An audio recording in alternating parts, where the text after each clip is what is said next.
ଆଉ ଖାଇବା ଥାଳିରେ ଆମ ନାଟକ ହୋଇଥିଲା ଦ୍ୱିତୀୟ ସ୍ଥାନ ଭାରତବର୍ଷରେ।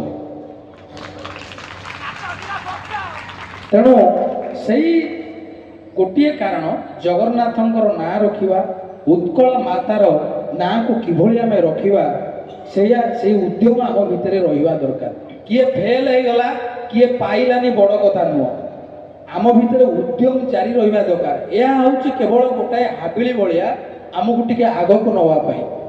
କିନ୍ତୁ ସରକାରଙ୍କର ଏ ଯେଉଁ ଉତ୍ସାହ, ଏଇ ଯେଉଁ ପ୍ରୋତ୍ସାହନ, ସେଥିପାଇଁ ମୁଁ ସାଧୁବାଦ ଜଣେଇବି, ମୋହନ ସରକାରଙ୍କୁ ଧନ୍ୟବାଦ ଜଣେଇବି।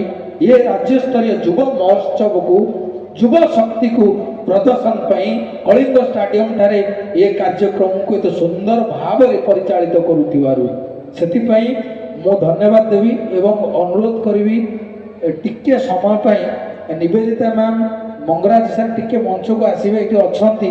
ମୋ ହରିଶ ସାର୍ ବି ଅଛନ୍ତି, ସାର୍ଙ୍କୁ ମୁଁ ଆଗେ ଅଛନ୍ତି ଦେଖିନି। ସାର୍ ଟିକେ ଉତ୍କଳ ଜନନୀ ବନ୍ଦେ ଉତ୍କଳ ଜନନୀ।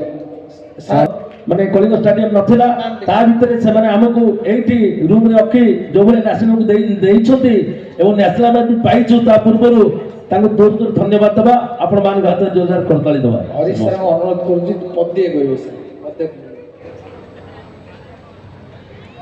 ଧନ୍ୟବାଦ।